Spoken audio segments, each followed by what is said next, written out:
course, we've got to win every game to win the league. We've got West Ham tomorrow, and it's between West Ham and Tottenham.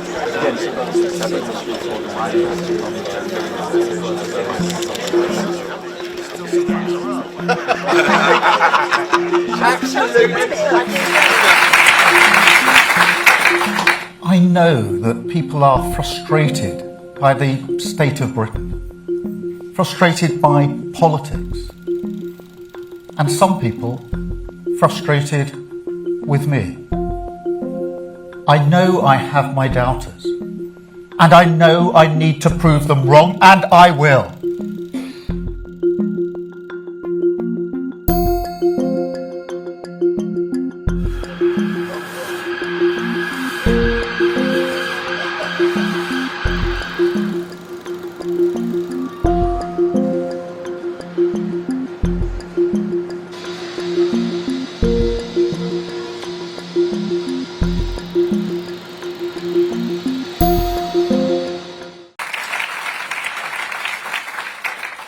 I know that people are frustrated by the state of Britain, frustrated by politics, and some people frustrated with me.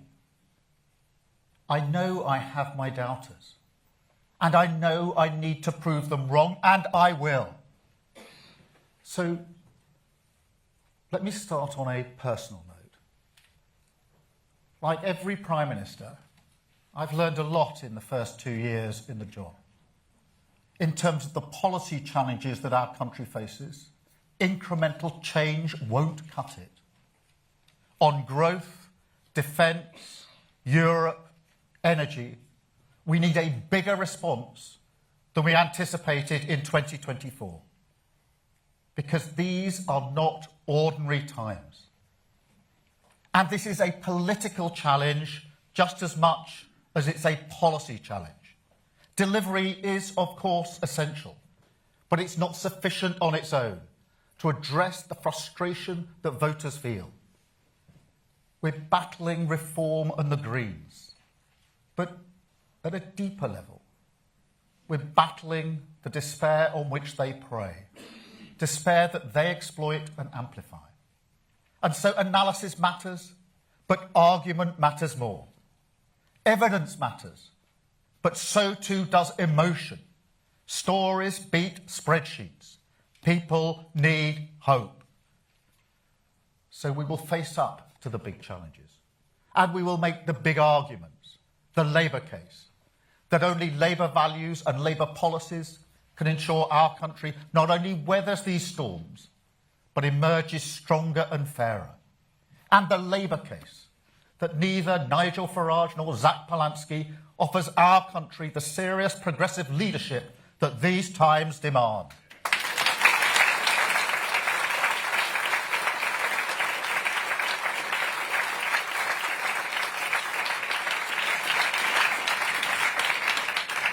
Of course, like every government, we've made mistakes. But we got the big political choices right.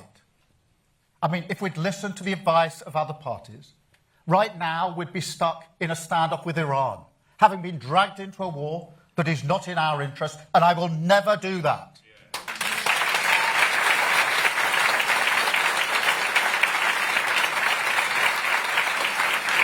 I think the results last Thursday were awful for the Labour Party. Excellent councillors lost their seats through no fault of their own, or indeed City Hall. But actually because of the performance of the Labour government. I think the people in London and across the country voted in July 24 for change, and we've not seen the change in sufficient scale that people voted for. So I think what the government's got to do is accelerate delivery, accelerate the pace of change, so people can start seeing the benefits of a Labour government. I'm not somebody calling for a change in leadership, but I'm calling for a change in the pace of delivery.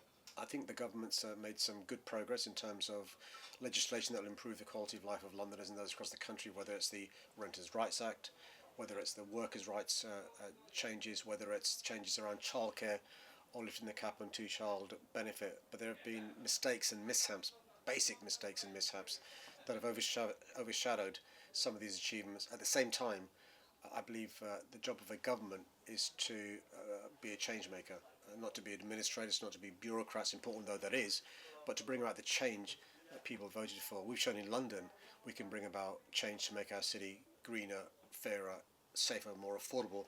The government needs to do the same in quick time. I'm somebody who believes whether it's a sports team, whether it's a political party, whether it's a business, you want the best people possible around you. Andy Burnham is an excellent politician. He's been a great mayor. He's somebody who wants to return to Parliament. I think he should be able to do so sooner rather than later. Look, I'm not somebody calling for a change in leadership, but I'm calling for a change in the pace of delivery. The Prime Minister, the Chancellor, and other members of the government need to accelerate the pace of delivery. Look, Catherine's a friend and a great MP, and she's heartbroken, disappointed, and upset that a great councillor like Haringey, who's no longer Labour, not through the fault of the council, but because people in Harrogate are unhappy with the Labour government. I think Catherine has kick-started the response from the Prime Minister today, recognising that there are many colleagues who are unhappy. I'm pleased that Catherine's withdrawn her challenge to be leader of the Labour Party. I'm hoping now that Keir Starmer hears loud and clear what people like Catherine are saying and accelerates the pace of delivery. What's quite clear is we're seeing a fragmentation of politics in this country. Gone are the days when there were two main parties fighting for elections. Not only is there Labour and the Conservatives and the Lib Dems, there are Greens and Reform, Independents and other parties as well. This should be something we welcome as progressives. I'm somebody who believes that competition should enhance and improve your performance. Nobody should be scared of competition, but that means the Labour Party, the Labour government more importantly, needs to set out what its North Star is, needs to explain clearly what it's seeking to do, but also to show that we can bring about change. And if we don't bring about change, Nigel Farage could be the next Prime Minister, and that is scary.